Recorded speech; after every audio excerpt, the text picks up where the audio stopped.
You're listening to the Leaders of Transformation podcast, where difference makers and world changers come every day to be inspired, learn how to launch their initiative, and become a leader of transformation. Here's your host, transformational leader, speaker, and coach, Nicole Jansen. Hello and welcome to another episode of Leaders of Transformation. Today, we're going to kind of blow your technology brain up and expand your vision of what is possible with digital marketing. We have Bud Torkham here. Bud is the CEO and co-founder of Mazama Media, which is a digital marketing agency. They are working with high-quality social media and digital media solutions for businesses. Bud is a member of the prestigious Facebook Small Business Council, and we'll talk maybe a little bit about that, and also a member of the Forbes Agency Council, which has recognized him as an industry leader among advertising and media strategy firms. And I had the opportunity of meeting Bud recently, and we started having a little chat, and I'm like, oh my gosh, I need to be recording right now. I wish I was recording. We talked about so many different things, covered the range of Facebook, social media marketing, and automation, and artificial intelligence, and all sorts of things. So he is a wealth of knowledge and information, and I think it's going to be super valuable for you here listening. So we're excited that you're here. We're going to have a great show. And Bud, welcome to Leaders of Transformation. Yeah, thank you for having me. Pleasure. Yeah, thanks for a wonderful introduction. I have a lot to live up to. Yeah, I set the bar high for you. Yeah. So Bud is you're in Portland, Oregon, right? Bend, actually. Bend. Yeah, if you threw a dart and hit the center of Oregon like a bullseye, you would hit Bend. Nice. Yeah, so it doesn't rain here, actually. It's really nice. I was just going to ask you about the rain. Yeah. No, I've heard it rains a lot there. Stop it all, yeah. So it rains like crazy where the majority of the state lives, but actually the majority of the state geographically is a desert. Oh, interesting. Very interesting. Well, I was going to say you can send some rain our way, just a little bit though, not too much. But anyway, well, let's get into it and let's talk about digital media and maybe talk about some trends. What do you see? Where do you see things going right now? What's hot? Maybe to start off there, what's hot, and where do you see things going from there? We can kind of move ahead, and because I know you've got a vision for what's coming and have an insight for what's coming. Well, as far as digital marketing and trends on what's happening, there's a big movement that I think everybody's been starting to see a little bit, whether they follow it or not, but Google and Facebook are going pretty heavy into virtual reality, and they are looking to really depend on VR for businesses to really take hold of it. And some are still trying to figure it out. The main problem they have with VR is how expensive like an Oculus Rift is, and the fact that you have to be tethered to a PC in order for it to work. But then Zuckerberg did come up with Oculus Go, or he may not have come up with it, but he announced it a couple of days ago, and that will be a $200 handheld thing. It won't be as good of a VR experience, but that's happening.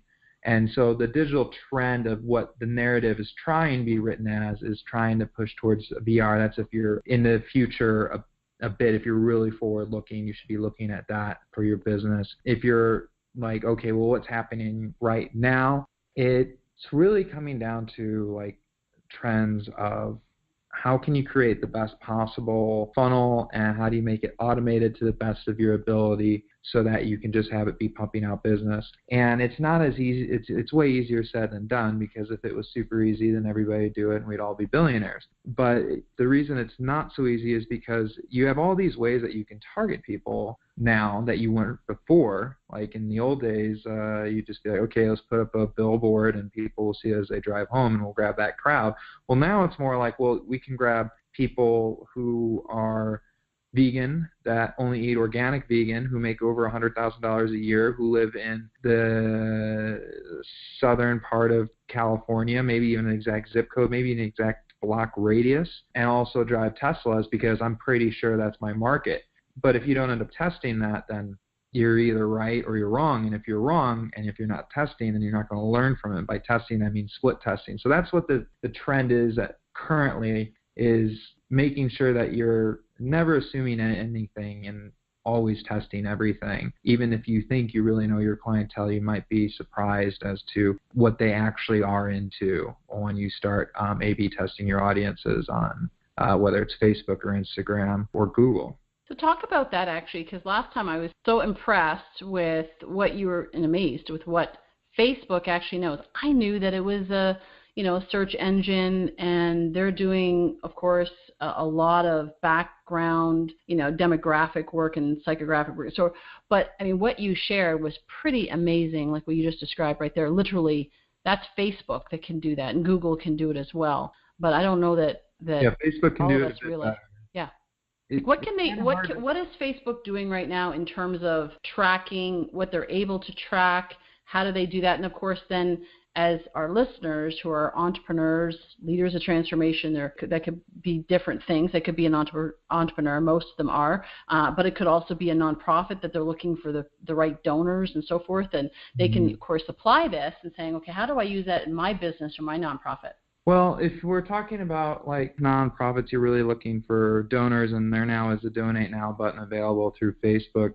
But, you might have most of your donations coming from, let's say, Cincinnati, if you're a Cincinnati nonprofit, and that would make sense. But who in Cincinnati? That's still a pretty huge demographic. And so you need to really start, if you've been established in business for a while, then you have an idea of who your clientele is. And you can be going into Facebook's Ads Manager and basically be putting in the specifics as to who they are. But you would want to take it a step further if you can, and that's if you have an email list. So if your nonprofit has an email list of all the donors that you've had, which hopefully you do, and if it's more than 1,000, then you're in real luck. Then you can upload those into Facebook and create something called a custom audience. With that custom audience, you can do several things. One is you can ask those donors for more money. The other is you can create something called a lookalike audience, and the lookalike audience is something where you say, okay, Facebook, with these 1,000 people that I put into you as a custom audience, you matched 90% of them with Facebook profiles. I want you to take those 900 people and find people in the Cincinnati area that are similar to those people. And they'll do that. Sometimes it takes an hour, sometimes it takes a few hours, but it gets done, and it gets done with scary efficiency. And you can then also do that using a Facebook retargeting pixel on your site. And when you have it on your site, then you're able to retarget people who, well, not just retarget, but you're able to create a custom audience of people who have visited your site at all. You're able to create a custom audience of people who have gone to your site and donated, and then create lookalike audiences from that as well. What we end up doing here is we find a lot of different industries that are really lacking, and our business has been built over the past, actually today, this day, exactly, is our 4-year anniversary. We're having a party tonight. Congratulations. Yeah, thank you. And we've grown organically from just us to there's 20 of us now, and it's been from pioneering industries into the social and digital world, and basically having their businesses grow from doing this. But if you have the time to do it, then you don't need us. You can Google and you can download these pixels. You can upload it. You can do all the stuff with custom audience and stuff like that. And if you want to be really forward thinking, then I would start embracing VR now, and you'll be way ahead of your competition, because they're out there. You can easily buy devices. Heck, Google Cardboard, they'll send you one for just like $10, and you can start seeing and start brainstorming on how you're going to use this for your business. How are you going to incorporate social hangouts like where Facebook does their VR social experience of people that are going and hanging out in other places together virtually but apart, and how could your business go into that world as well? Because your business is in a real world, which means it can also be in a virtual one. Well, what's its place, and how can you help people by having it be in there? Got it. So what's an example of maybe somebody that you're working with, or a project that you're working on to implement VR into a business or into an industry? Oh, you could take an auto dealer, for example, and have a VR photo shoot done of a car. Mm-hmm. And right now they can go and have a virtual tour of it, walk around, get inside, look around the interior, switch the colors while they're in there. But then the social aspect comes where you're like, hey, Kenny in New York, and I'm in Oregon. Log on to this Facebook social thing. I want to show you this Impala I was looking at. And he's like, okay. And then you're both there. Right now it's kind of corny. You both look like cartoons. But that's going to get better and better as the technology grows and grows. And companies are investing heavily into this, and they're also investing heavily into the AI behind it as well, and all the different automation that's going to happen from VR, essentially potentially replacing the need for a lot of different jobs. Well, we're actually going to talk about that in a moment. But before we do that, remarketing, explain what it is. You know, a lot of people know what the basic stuff that they can do with Facebook. What I wanted you to do, which you've been doing so beautifully, is to share what's beyond that. Because what sets you apart and sets your company apart is, like, you take it to a whole other level. And that's what blew my mind when we were talking about this. Sure. So if you, let's say, let's keep the nonprofit example going.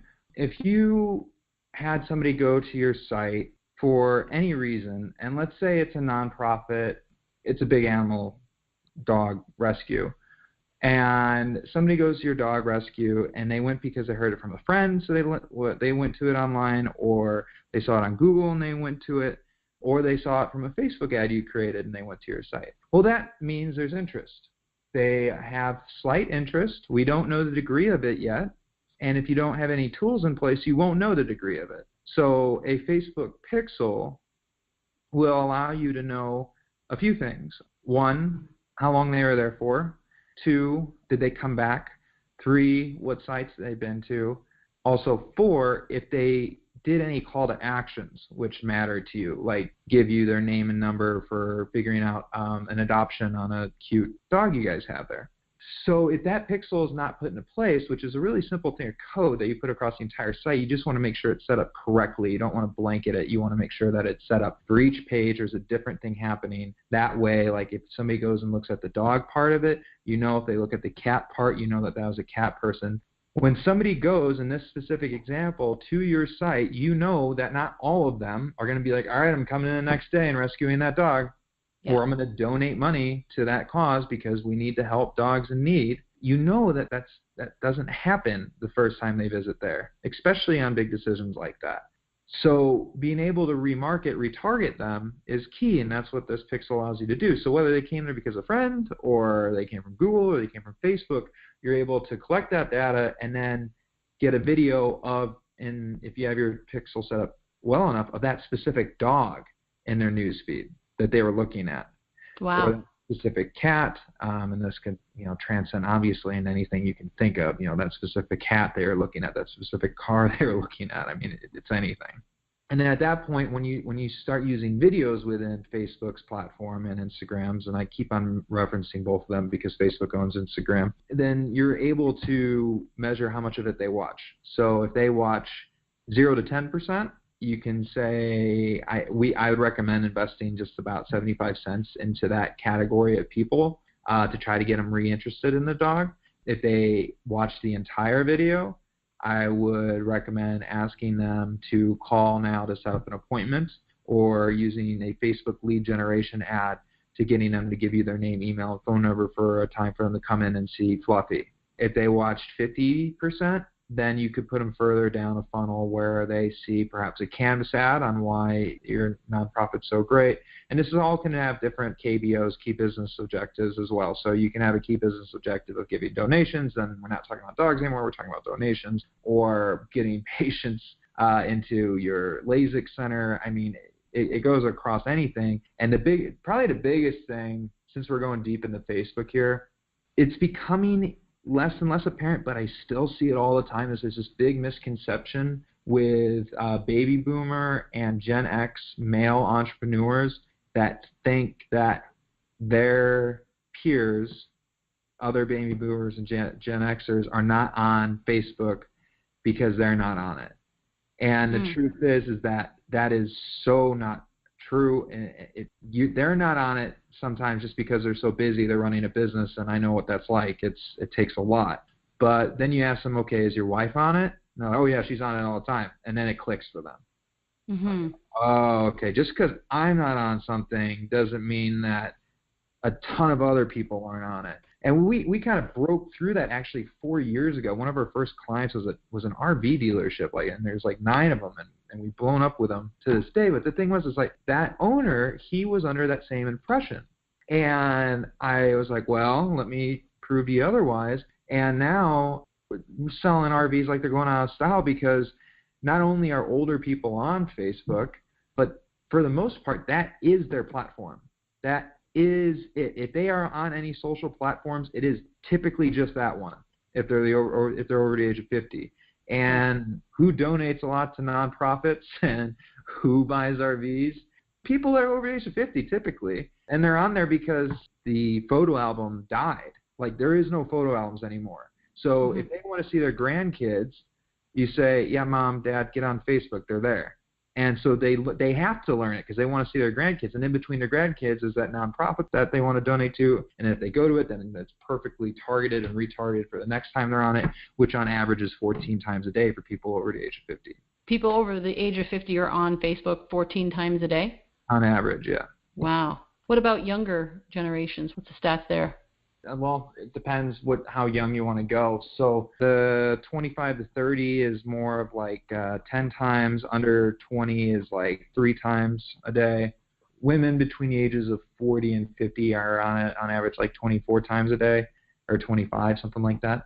So yeah, it depends. There's also another misconception I see all the time, and that is that people say, or millennials, my generation, and Gen Y, the generation below mine, will say that they're not on Facebook, but I have the stats and the sales to say, like, no, you guys very much are. It's just everything's relative, right? So if they're on Snapchat 15 times a day and Instagram 13 times a day and only Facebook 3 to 5 times a day, then they think they're never on it. It's like, no, you're just on your phone all the time and you just check the Facebook 3 times, but you checked everything else like way more, so it feels like you're not, but they are. Gen Y ends up using it actually for it's their form of LinkedIn actually. So they use it for Facebook groups is the main thing they use it for, and it's for completing homework assignments in college and in high school. So yeah, it's like their form of LinkedIn, and it's actually why Mark Zuckerberg put 4,000 additional engineers behind groups at the beginning of Q2, because it's going to be some traction there for the younger generation. So how can make it better and how to keep them on? So how did you get into all this? That's a good question. Let me sum it up as best I can. I was in a venture before this, and it was an app that I developed. We got funded, and we ended up marketing the app on every conceivable platform you can think of, everything from the newspaper to Facebook and everything in between, radio, TV, all of it. And by far the highest ROI was Facebook, followed by Twitter, followed by Google. And then TV and radio and newspaper were not even on the same graph. I mean, they were, but it was so uncomparable. So that's where it got my ideas going about, doing this for other businesses. And so we started doing that, my wife and I, at our house 4 years ago, exactly today. And then we ended up getting a pretty good sized book of business in our mountain town here in Bend. Facebook came to the town in March of 2015. Yeah. So they came and they interviewed me to be on this Boost Your Business event, and they selected me, and I talked in front of the town about how to do like Facebook marketing, which back then I thought what most people thought, we'll boost posts and get people to talk about what their favorite slice of pizza is. And it worked, don't get me wrong, but nowhere near as well as what they ended up teaching us, because after they were so happy with what I was saying then, they interviewed me to be on, or I should say us, to be on the Small Medium Business Council by them, which there's only about 50 people on it over the past 4 years. They selected us, and that was huge. So now they flew us out to their headquarters for about 3 days the first time, and then we were out in Dublin, Ireland last year, and then I was actually just visiting them again on Tuesday. And they opened our eyes to, you think posting and engagement was great. Wait till we start going down these roads. And then we actually started building stuff with them. So they were having us beta test different stuff, still are today. And that was where we now not only started learning on how to do this, but now we even are giving them input on what's working and what's not working, and they ask us for what we think they should be doing. They don't always take the advice, but sometimes they do, and they put it in consideration and do it, which is cool. But yeah, that they put us into that in May of 2015 is when we became SMB members, and since then we've really launched from being a small company in Bend. Well, we still are in Bend. We'll always be in Bend. I love it here. but to a national company. Well, congratulations. That's a huge opportunity, and you get to hear what's happening, what Facebook is coming out with down the pipe, and getting a chance to beta test it and so forth. That is fantastic. And so you have a different perspective than most people would have on what's coming down the pipe. And you mentioned it, and we want to come back to that, is even the automation and what's happening. So tell us a little bit about that. I know you get pretty excited about that, and both concerned and excited, because we were talking last time and we had this really good chat about that. So tell us a little bit about what's coming down the pipe in terms of automation. So I just gave a speech to my town. I was one of the panelists in front of the town in the Tower Theater here. It was called Ben Rising, what Ben would look like in 30 years, and they interviewed me to be on it. And if you end up looking up anything on Bend, I mean, we're in like the top 10 places to live like all the time, and we're now at like 90,000 people. It grew by 27% within the past 10 years, and so the panel was supposed to be, the event was supposed to be about like, okay, should I stay or should I go? What's it going to look like in 30 years? And is it possible to make people stop coming and stuff like that? And how many roads should we build, and what should the infrastructure look like, and everything. And so when they're interviewing me, I was like, okay, we need to talk about like self-driving cars and automation. And if we're not forward thinking on this, then we're going to be living in like a Terminator type of thing instead of a Star Trek type of thing, if you're talking 30 years from now. And, you know, if you want to build more roads so traffic's less, that's great, but what's the point when automated cars are going to be out by 2021? I mean, the House just passed that unanimously, and all this stuff is happening, and that's just some serious stuff to talk about, and we just can't ignore it. And they're just all looking at me like, oh my God, okay, all right, yeah, you need to come. We need to talk about this. So I did, and it's something that the whole country needs to face together. And so the automation revolution is something that we are very much in. It's not something that's coming. It's here. All the people that were picketing and protesting for $15 an hour for food stamps, not for food stamps, for fast food restaurants, sorry, but they're being replaced by iPads. And the ones that have been replaced by iPads, like McDonald's did a study, I think it was 3 years ago. So it shows you, I mean, this has already been happening, but it's like 2 or 3 years ago. And they put automated kiosks in 1,000 stores, and they had an 18% increase in gross sales. You think, okay, well, how can that be? Well, think about it. When you go to McDonald's, you order a number 1 or a number 2, and that's it, right?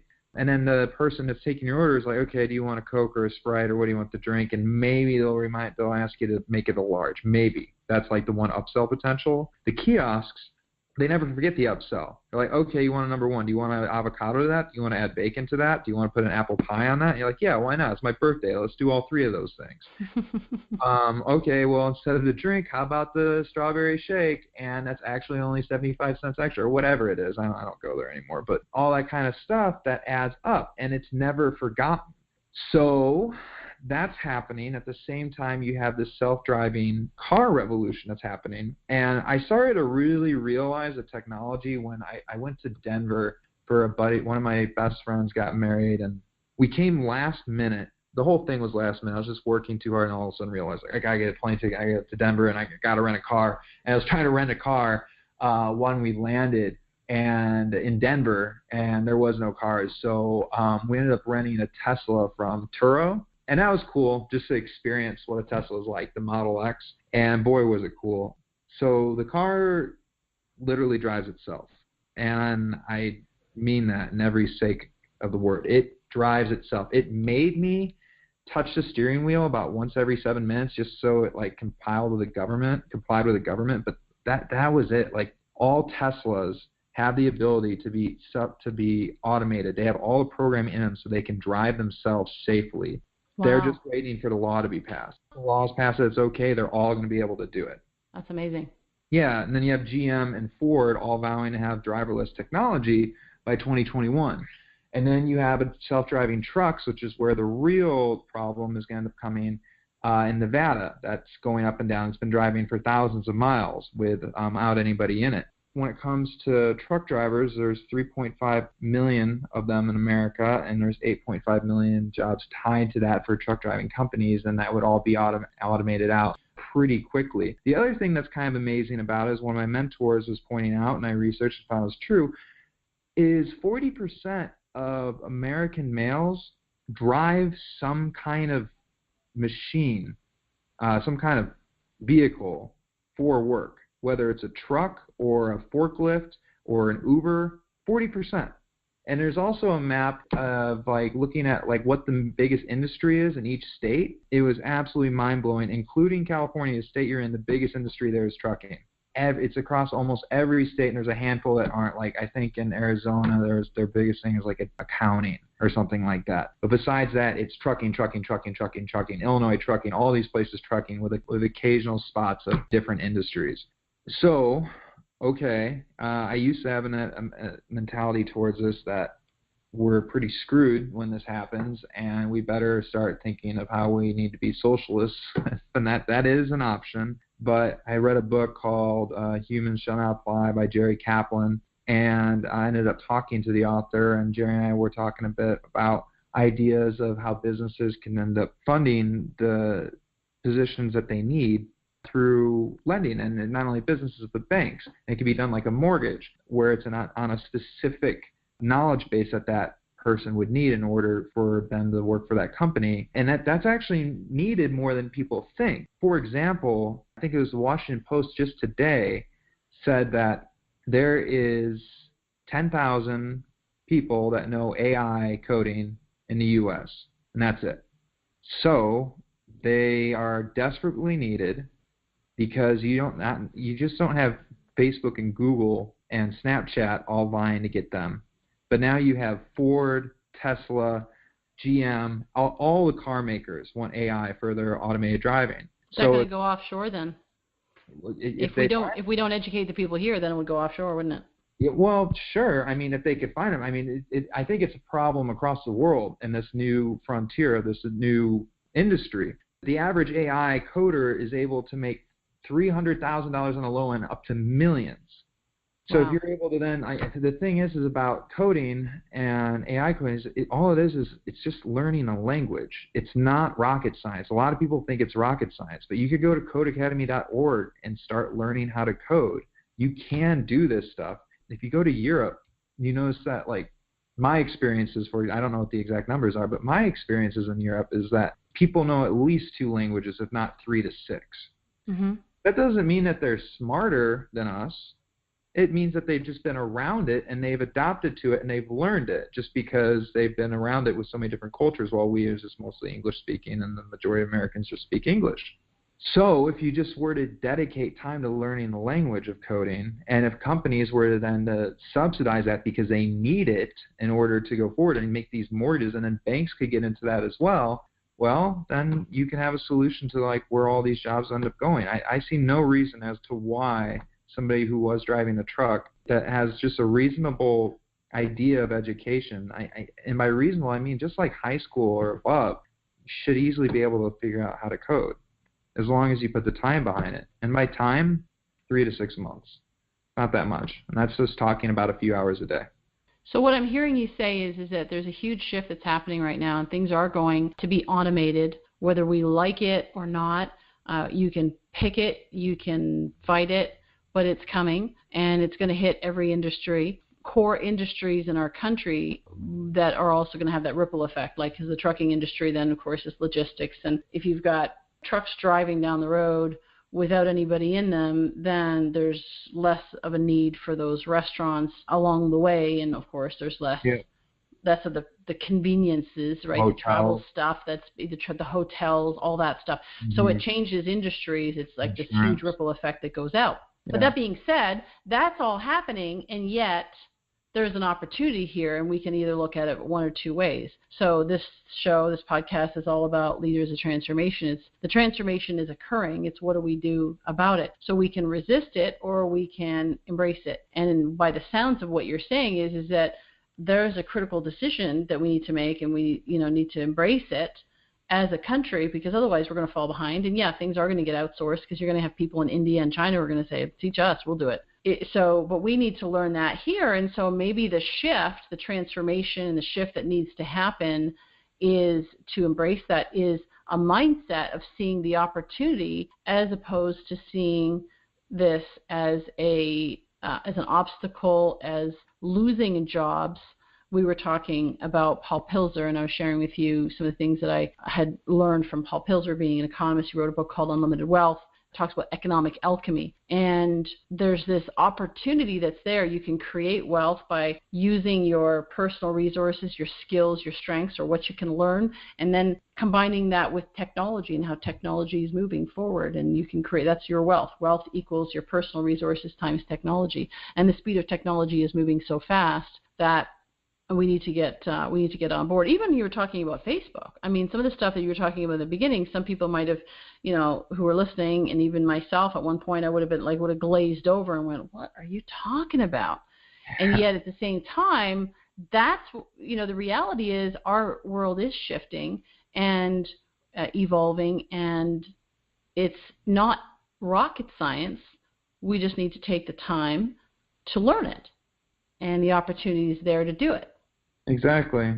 If you decide to resist it, what good is it going to do? Because it's happening all around us every day, in every aspect. I mean, TurboTax used to never be a thing.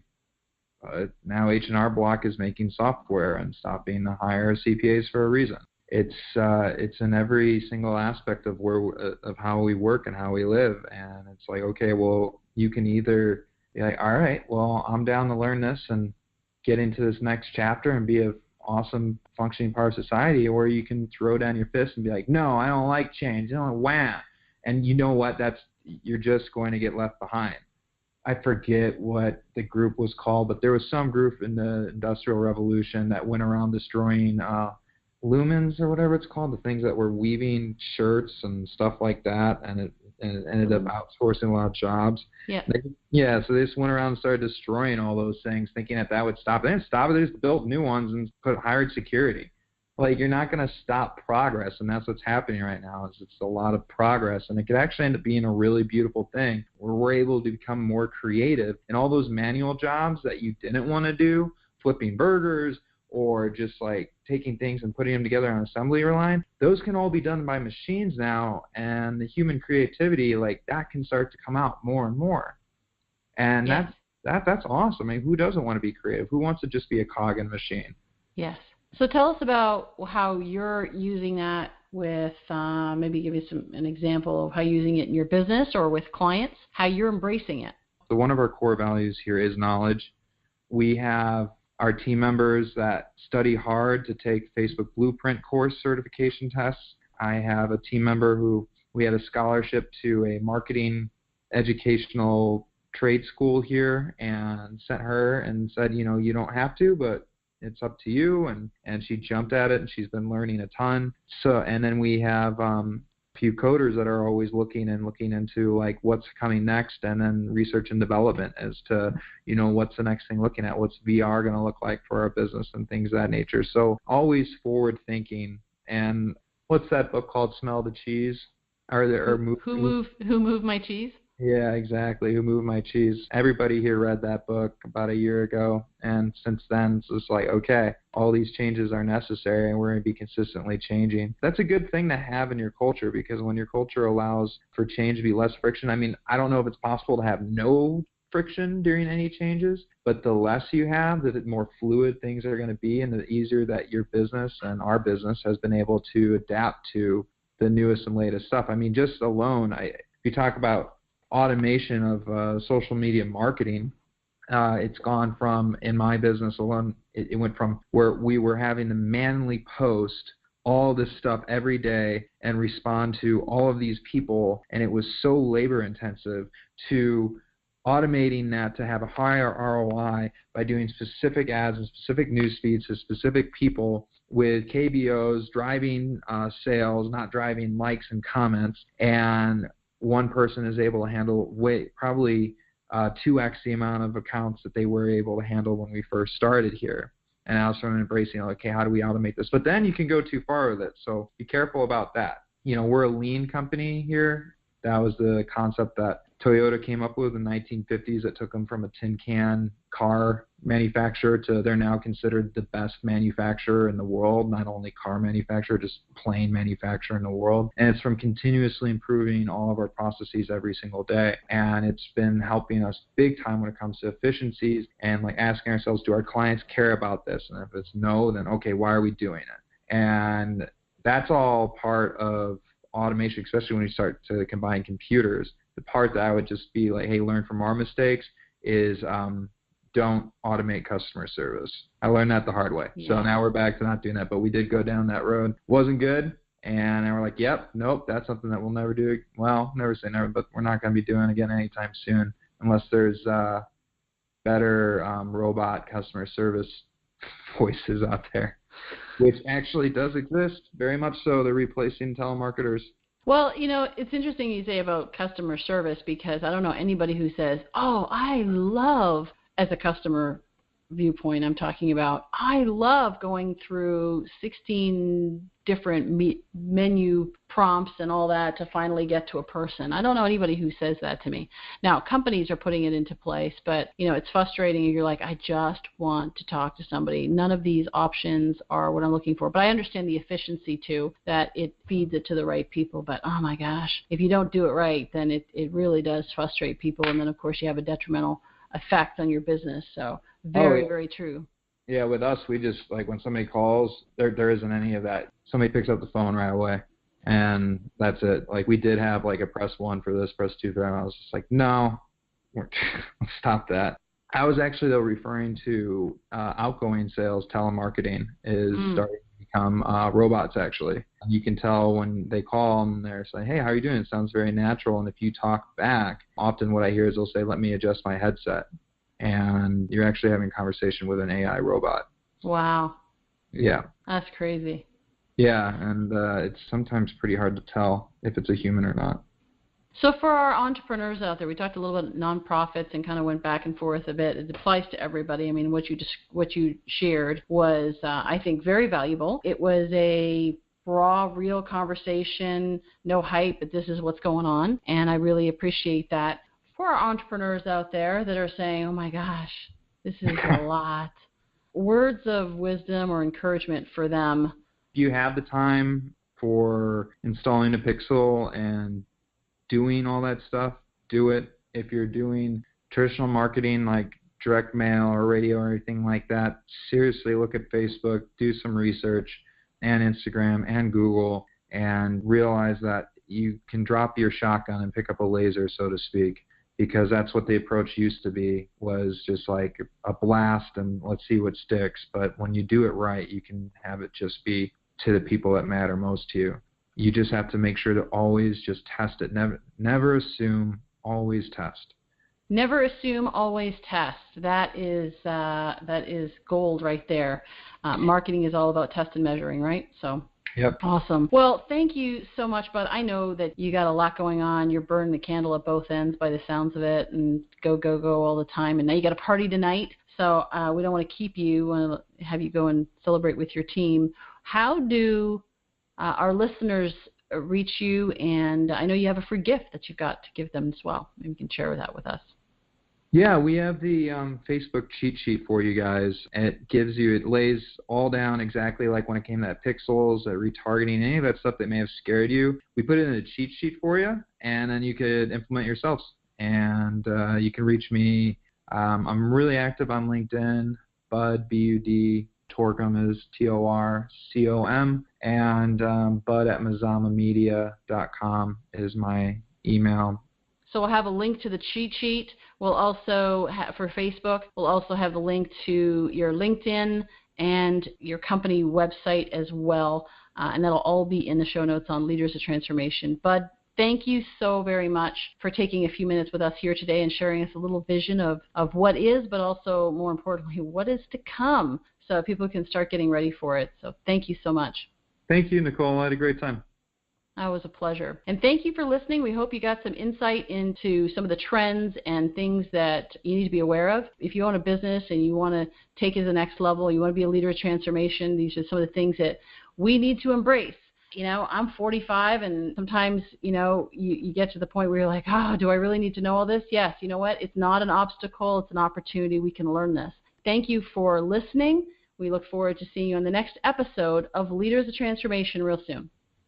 Thanks for listening. Head over to leadersoftransformation.com for full recaps of every show, our valuable resources, and our blog, all designed to support you in becoming the difference maker and world changer you were born to be. See you next time.